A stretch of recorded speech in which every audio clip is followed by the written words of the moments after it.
दोस्तों आज मुंबई इंडियंस और हैदराबाद के बीच आईपीएल 2026 का एक बेहद ही रोमांचक मुकाबला खेला गया जिसने रोमांच की सारी हदें पार कर दी। तो आइए दोस्तों देखते हैं बिना देरी करे मैच का पूरा रोमांच। दोस्तों मैच का टॉस जीतकर मुंबई के कप्तान हार्दिक पांड्या पहले बल्लेबाजी करने का फैसला करते हैं, जिसके बाद मुंबई की ओर से विल जैक्स और रयान रिकल्टन मैदान पर उतरे थे। तो वहीं गेंद थामे हुए थे पैट कमिंस, दुनिया के नंबर 1 तेज गेंदबाज। सामने थे विल जैक्स, जिनके इरादे फौलाद से भी ज्यादा मजबूत थे। कमिंस ने अपनी पहली गेंद 145 किलोमीटर प्रति घंटे की रफ्तार से फेंकी, जो किसी मिसाइल से कम नहीं थी। लेकिन विल जैक्स ने जैसे उस गेंद की किस्मत पहले ही पढ़ ली थी। एक कड़क दिल जीत लेने वाला कवर ड्राइव, गेंद बिजली की कौंध की तरह बाउंड्री के बाहर जा गिरी। अगली ही गेंद पर जैक्स ने घुटने टेके और गेंद को मिड विकेट के ऊपर से सीधा दर्शकों के बीच आसमान की सैर पर भेज दिया। गगनचुंबी छक्का, वानखेड़े में जैसे कोई ज्वालामुखी फट पड़ा हो। कमिंस की आंखें हैरानी से थोड़ी चौड़ी हो गई। उन्हें पल भर में यह एहसास हो गया कि आज का रास्ता गुलाबों का नहीं बल्कि जलते हुए अंगारों और कांटों भरा होने वाला है। रिकल्टन दूसरे छोर पर बिल्कुल शांत खड़े थे, किसी मजे हुए सर्जन की तरह जो अपने अगले ऑपरेशन के लिए औजारों की धार चेक कर रहा हो। पहले ही ओवर में 13 रन आ चुके थे और ये केवल रन नहीं थे, ये हैदराबाद के घमंड पर मुंबई का पहला करारा प्रहार था। दूसरा ओवर भी कमिंस नहीं जारी रखा, लेकिन जैक्स और रिकल्टन की इस जोड़ी ने जैसे आज मैदान पर कोई रहम न करने की कसम खाई थी। रिकल्टन ने गेंद की रफ्तार को ही अपनी ढाल बनाया और नजाकत भरे कलात्मक चौके बटोरने शुरू किए। 2 ओवर के बाद स्कोर 22 रन था और कोई विकेट नहीं गिरा था। मुंबई की गाड़ी अब टॉप गियर में दौड़ने के लिए पूरी तरह तैयार थी। जब रनों का ये सैलाब बेकाबू होने लगा तो कमिंस ने मजबूर होकर अपना सबसे बड़ा तुरुप का इक्का निकाला, ईशन मलिंगा। श्रीलंका का वो रहस्यमयी स्पिनर जिसका गेंदबाजी एक्शन किसी डरावनी पहेली से कम नहीं है। तीसरे ओवर में मलिंगा ने गेंद को हवा में ऐसे नचाया जैसे वो कोई जादूगर हों। रिकल्टन और जैक्स दोनों को उन्होंने सोचने पर मजबूर कर दिया। इस ओवर में सिर्फ 6 रन आए और वानखेड़े में अचानक एक बेचैन कर देने वाली खामोशी छा गई। हैदराबाद के प्रशंसकों को लगा कि शायद अब उनकी टीम वापसी करेगी, लेकिन दोस्तों ये तो बस उस भयंकर बवंडर की तैयारी थी जो अगले 2 ओवरों में तबाही मचाने वाला था। चौथे ओवर की जिम्मेदारी प्रफुल्ल हिंगे को दी गई, लेकिन विल जैक्स आज किसी और ही ग्रह से बल्लेबाजी करने आए थे। वो हिंगे पर ऐसे टूटे जैसे कोई भूखा शिकारी अपने शिकार पर झपटता है। एक के बाद एक 4 कड़क चौके, स्टेडियम का हर कोना जैक्स जैक्स के गूंजते हुए नारों से भर गया।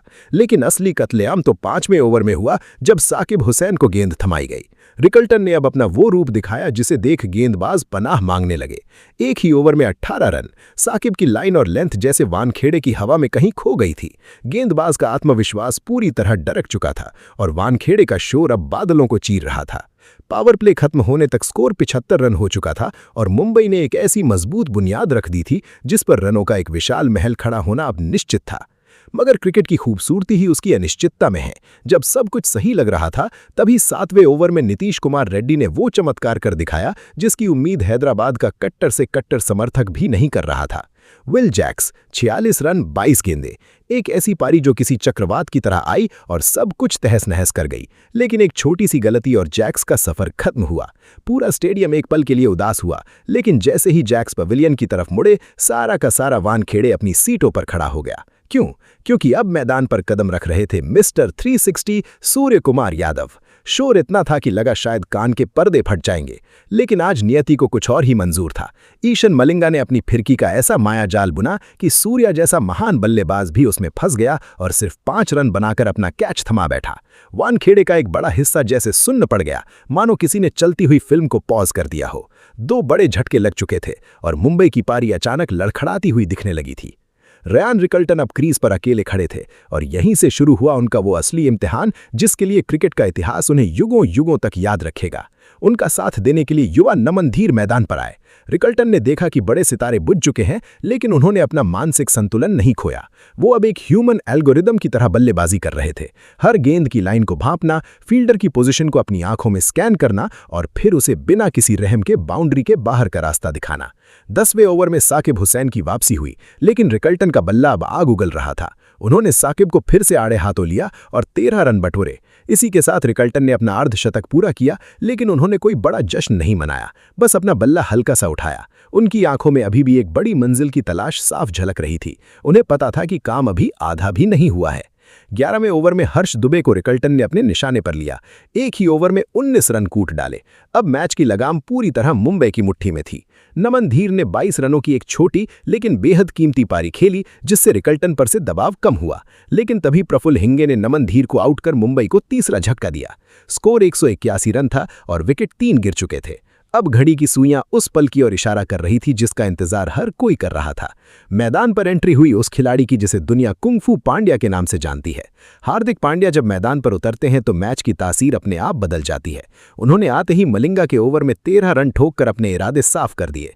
लेकिन असली रोमांच तो 16वें ओवर में आया, जब प्रफुल्ल हिंगे की गेंदों पर हार्दिक और रिकल्टन ने मिलकर 25 रन लूट लिए। अब रायन रिकल्टन 90 रनों के आंकड़े को पार कर चुके थे।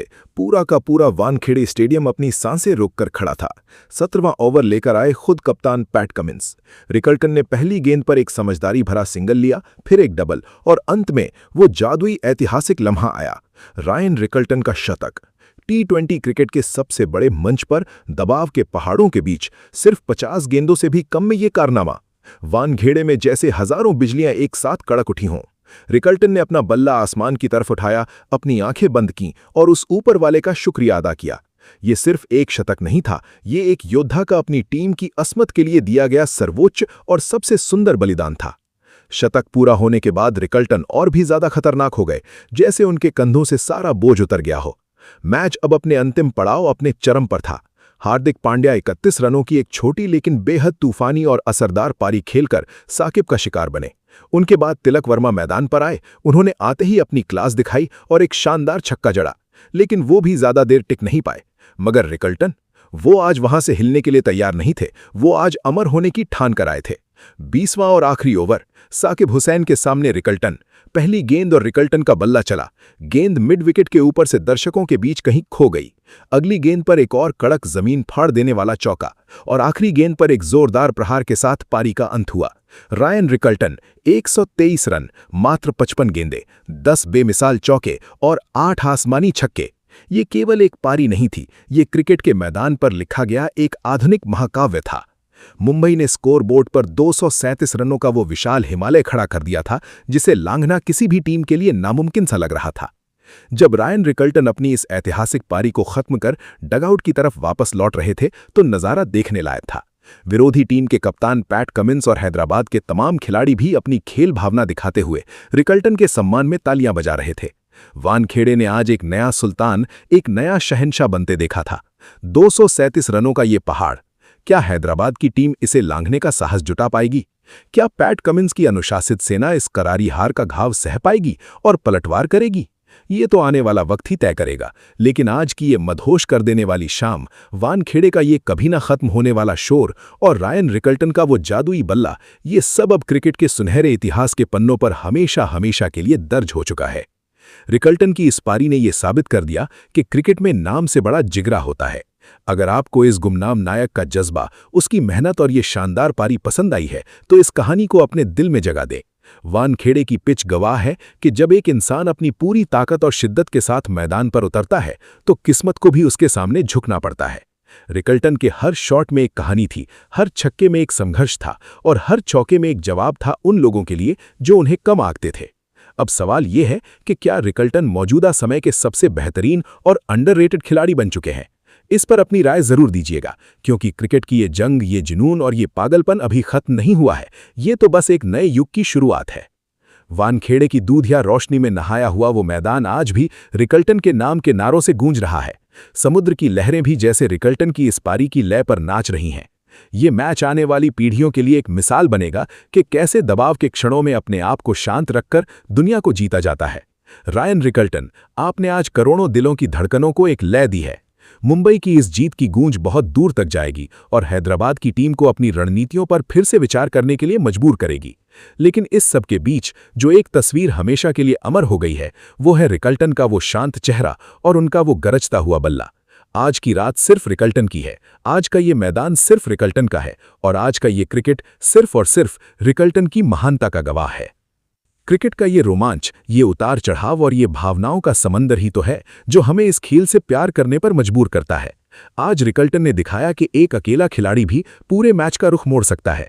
उनकी 123 रनों की वो नाबाद पारी किसी सपने जैसी लग रही थी, लेकिन वो हकीकत थी, एक ऐसी हकीकत जिसने वानखेड़े को अपना नया सुल्तान दे दिया।